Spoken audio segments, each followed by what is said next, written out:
Này mình sẽ chia sẻ với các bạn về cách để thực hiện một cái tiểu cảnh thác nước.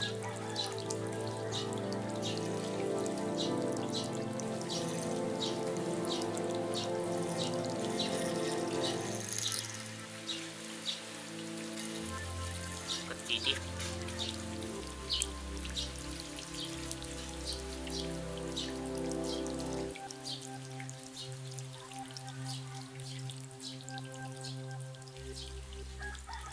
Các bạn cố gắng quan sát. Để làm tiểu cảnh thác nước, việc đầu tiên các bạn tạo ra một cái chậu theo một cái biên dạng hết sức tự nhiên. Các bạn có thể làm theo cách này và theo cách của các bạn. Nếu làm theo cách này, các bạn tiến hành quét một cái cấu trình của tấm cát âm xuống. Việc thứ hai là chúng ta sẽ sử dụng lưới bén, nhưng mà chúng ta sẽ cắt nhỏ ra.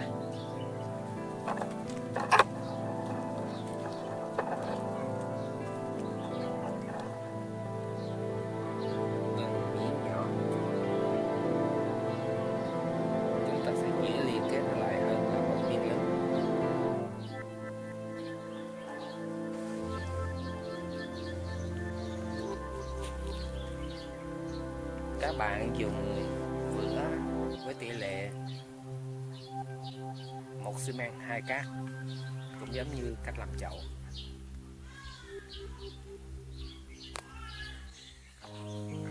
Sau khi đi đến thứ nhất, các bạn sẽ tiến hành gắn lưới vào nó.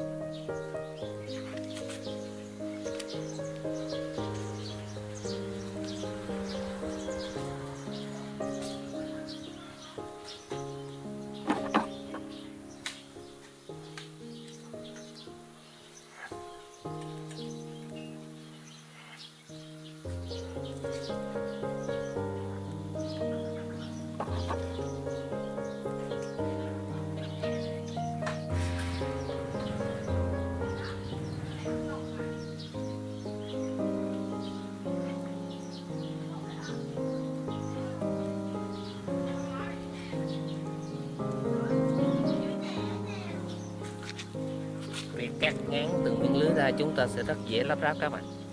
Thay vì một miếng thì chúng ta sẽ rất khó định hình.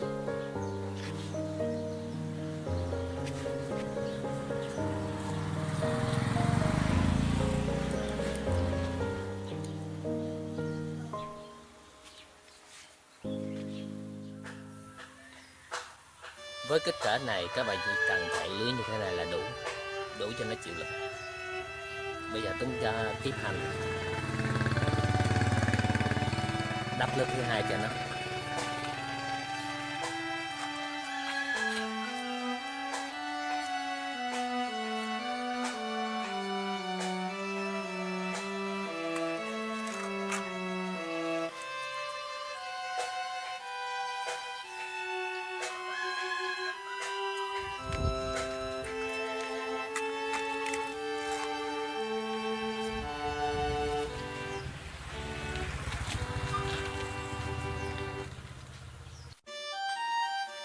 Sau khi đã đắp xong lần 2, chúng ta tiến hành dùng cọ để sửa lại. Khu vực này chúng ta sẽ đắp núi. Dòng thác sẽ chảy từ đây xuống.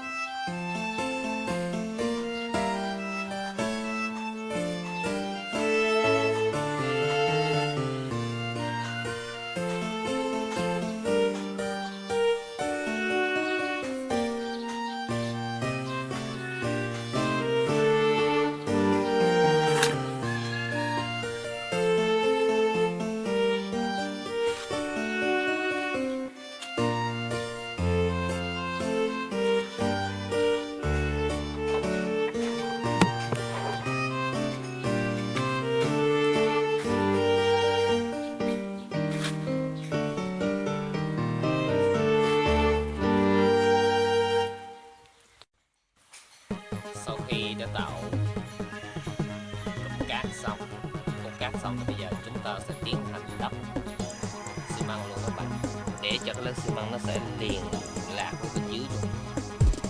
Các bạn nhớ về cái điểm tiếp xúc.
Hết sức lưu ý với các bạn là khi đắp cái núi này, các bạn phải đắp thật kín.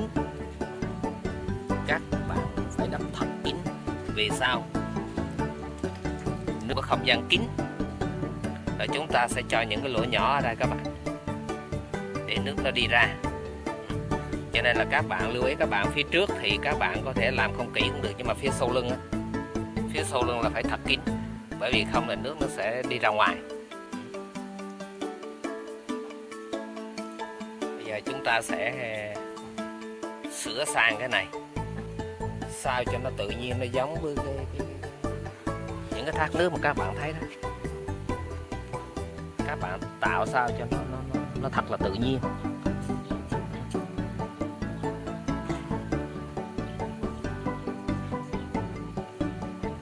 Vì đặc điểm của nước là cái giọt nó thẳng xuống các bạn, cho nên là những cái tựa đá khi mà các bạn gạch ấy, thì các bạn cố gắng tạo những cái tựa đá nó đi thật là thẳng. Nó cũng có những cái tựa nghiêng ngẫu nhiên, nhưng mà cái tựa thẳng thì nó sẽ chiếm cái tỷ lệ nhiều hơn, bởi vì nó chịu sự mài mòn của nước.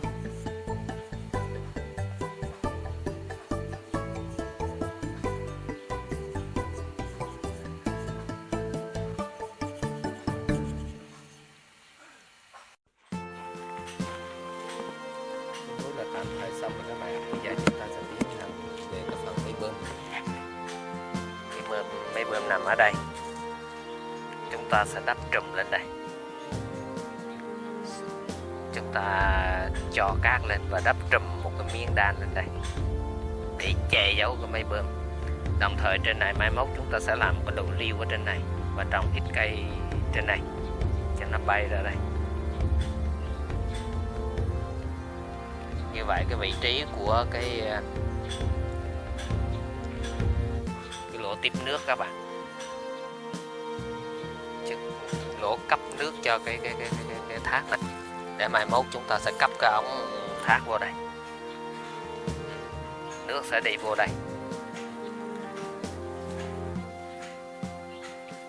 Một việc nữa là bây giờ các bạn sẽ đục lỗ cho cái đầu thác.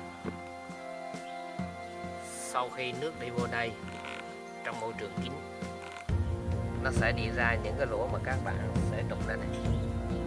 Các bạn chọn những cái chỗ, cái khe đây, chúng ta sẽ đục lỗ để các bạn. Chúng ta sẽ đục lỗ phần bên trên này thật nhiều, đừng đục ở bên dưới các bạn. Chúng ta sẽ đục thật nhiều các cái lỗ nhỏ ở bên trên, nước sẽ đi ra đây.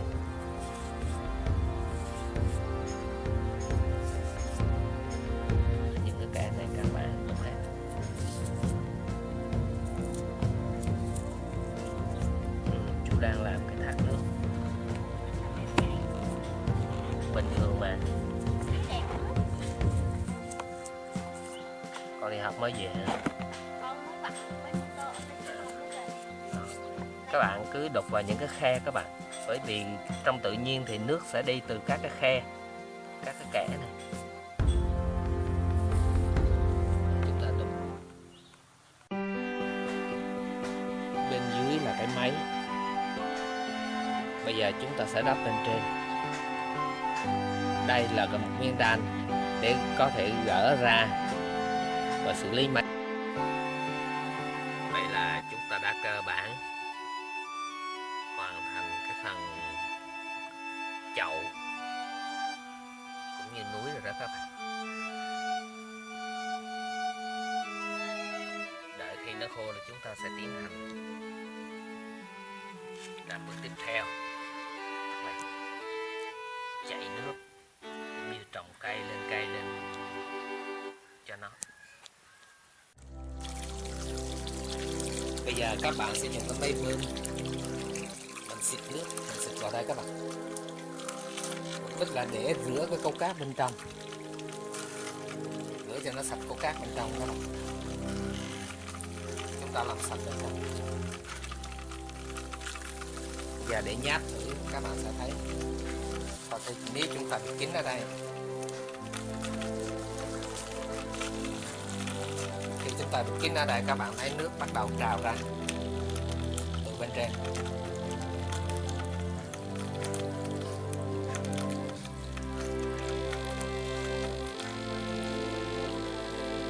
Đó các bạn, mai mốt là cả tháng nó sẽ ra như vậy. Sau khi đã làm vệ sinh xong, bây giờ chúng ta sẽ tiến hành quét chống thấm như là các bạn. Để quét chống thấm là các bạn dùng xi măng bột, cho nước vào và cho thêm chất silica chống thấm, khoảng một nửa nước, nửa silica. Còn nếu mà các bạn không có silica thì không cần cũng được, nhưng mà nên tiến hành quét chống thấm vào buổi chiều tối là tốt nhất.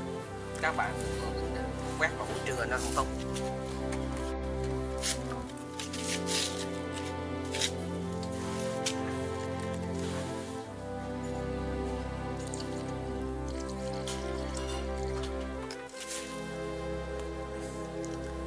Chúng ta tiến hành quét bên trong, bên dưới này thôi. Còn ở phần thác các bạn, phần thác thì chúng ta không cần thiết phải quét, để nó khô rồi sân. Chúng ta quét trong lòng của cái này.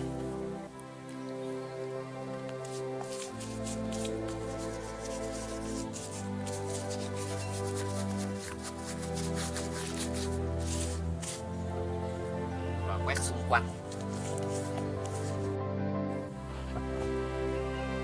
Và quét xong, cái phần thác lưu ý các bạn là không cần phải quét.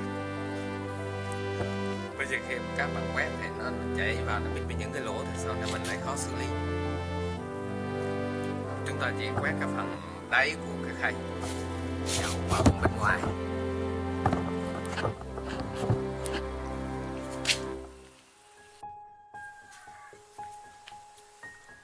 Giờ ta sẽ tiến hành cái phần vỏ này nó còn trơn tru quá, mình sẽ làm một ít hồ mình đắp phụ thêm vào cho nó các bạn, phụ với những điểm này, tạo cho những cái điểm gồ ghề ra một chút, chứ vậy thì nó trơn tru quá.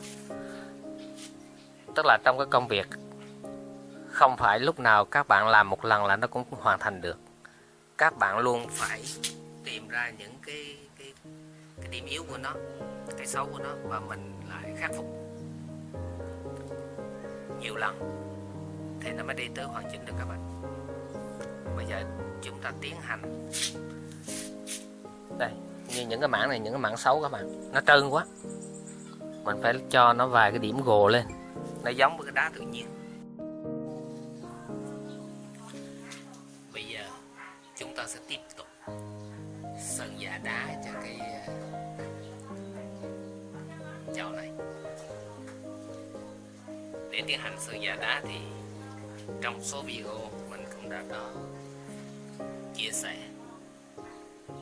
nhưng mà để tiện xuyên suốt Trong một video thì mình vẫn tiếp tục làm lại công đoạn này để cho các bạn mới có điều kiện theo dõi.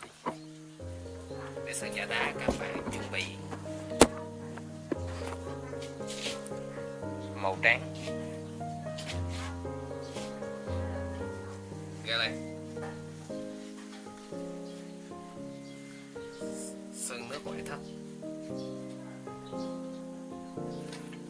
miếng là màu trắng sơn nước ngoại thất là được các bạn, là tốt nhất. Màu đen các bạn, nhũ màu đen chứ nó không có màu đen, nó chỉ có nhũ màu đen thôi. Vàng và xanh.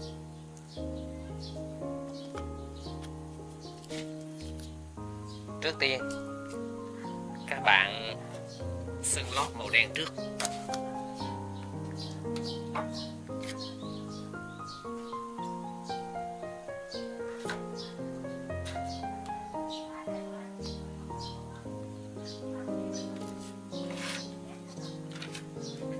Để cho cái màu này nó sáng lên một chút thì các bạn nên pha thêm ít ô tô kiều vô, cái nước chống thấm ô tô kiều.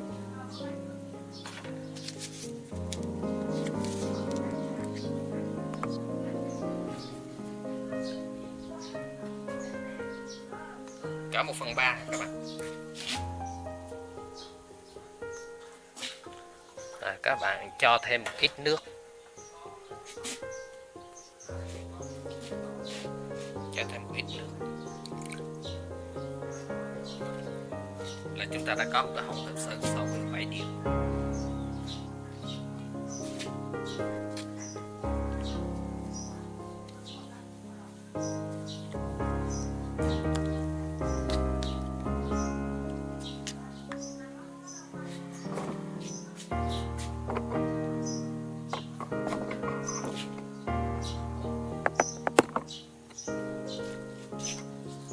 Chúng ta tiến hành sơn lót đen.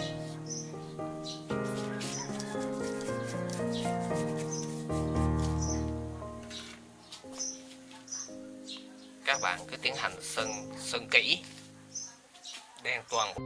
Ở công đoạn này nếu các bạn có máy xịt thì là hay nhất. Còn nếu mà không có máy xịt thì các bạn có thể quét cọ cũng được.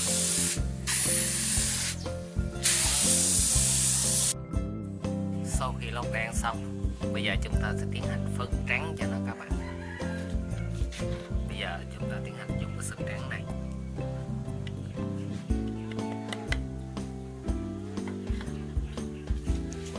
Trước khi phấn các bạn phải làm vệ sinh cho sạch cái cọ các bạn. Nhúng một ít trên cọ chứ không có nhiều đâu. Phất nhẹ tay các bạn, phất nhẹ tay.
Ta vừa tiến hành phấn trắng để giả đá xong, bây giờ chúng ta sẽ tiếp tục thêm một nước nữa các bạn.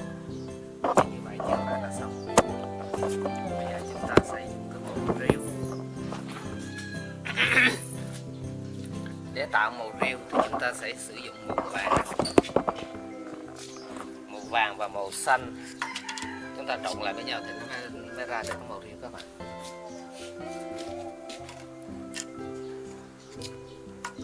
Các bạn sử dụng cái màu xanh này và dùng ít màu vàng, dùng ít màu vàng. Lưu ý các bạn là màu này các bạn chỉ đi vào những cái vùng vùng thấp, vùng trũng của cái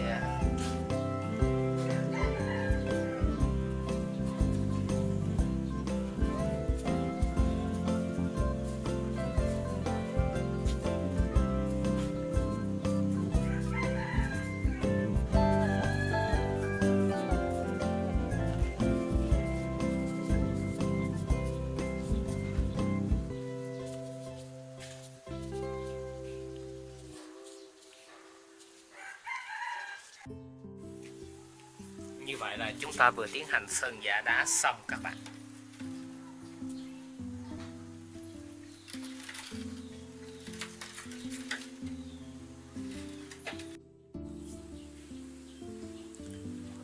Sau khi đã sơn xong, để nước khô, quét cho nước bóng. Bây giờ chúng ta sẽ phải tiến hành tỉa lại.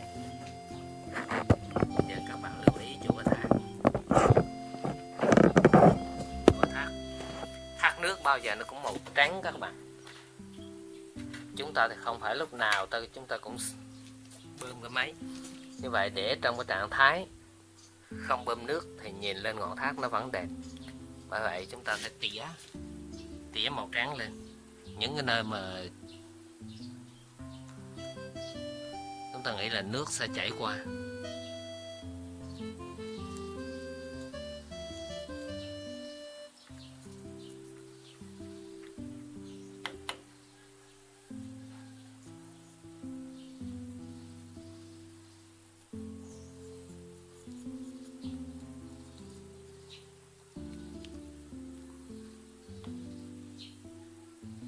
Các bạn tỉa hết cho nó.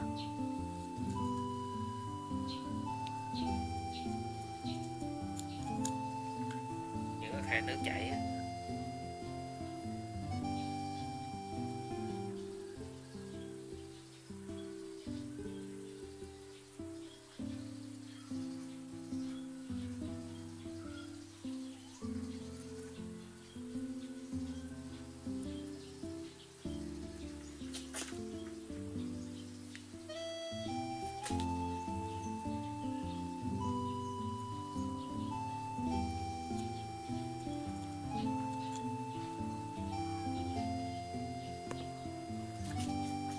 Bây giờ các bạn mượn tượng như là nước nó đang chảy dù chúng ta chưa bơm nước.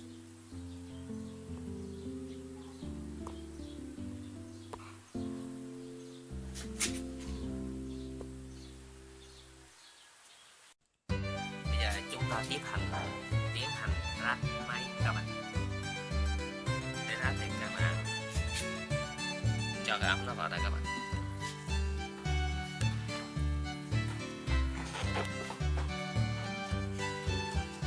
Chúng ta canh sao mà cái ống nó đi quá một nửa, cái đầu nước nó ra chỗ này là đẹp.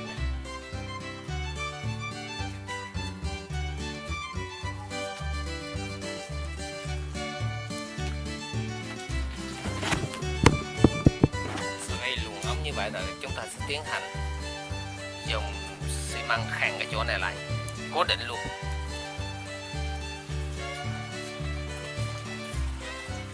Bây giờ cái này đây.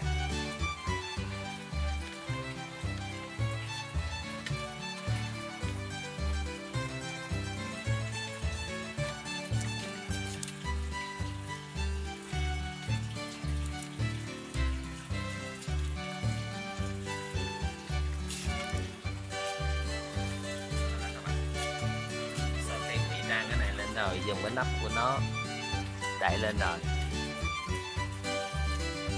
còn khoảng hở này. Bây giờ chúng ta tiến hành cho hội chèn vào chỗ này và chúng ta sẽ sơn dặm nó sau.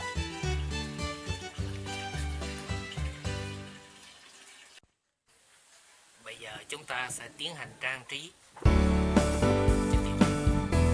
Để tiến hành trang trí thì các bạn chuẩn bị cây cỏ gạo để làm màu riêng.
đã tiến hành xong cái công việc trang trí cây lên tiểu cảnh.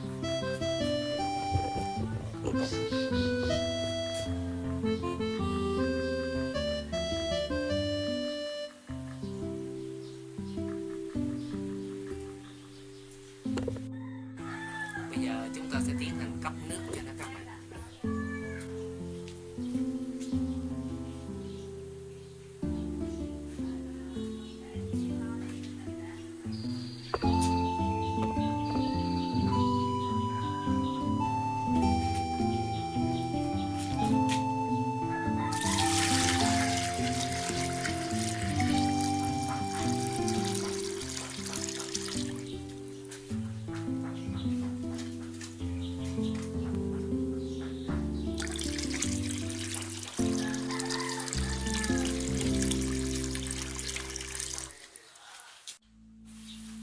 Chúng ta vừa thực hiện cấp nước cho tiểu cảnh xong, và bây giờ chúng ta sẽ cấp điện để cho máy bơm hoạt động.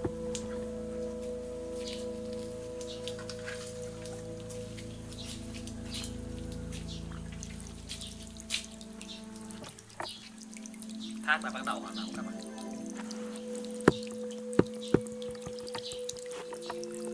Với cách làm này thì các bạn để dòng thác chảy rất tự nhiên các bạn. Thác nước chảy rất tự nhiên.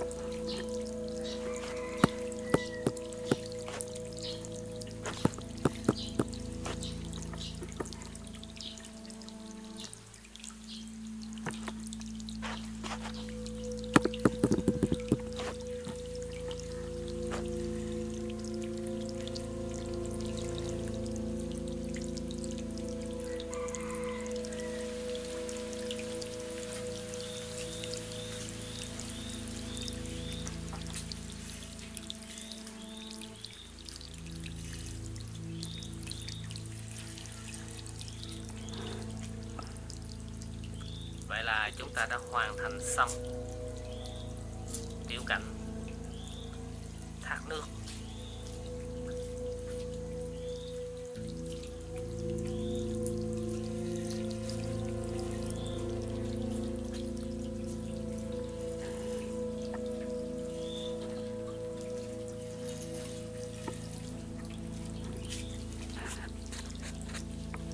Chúc các bạn vui và thành công.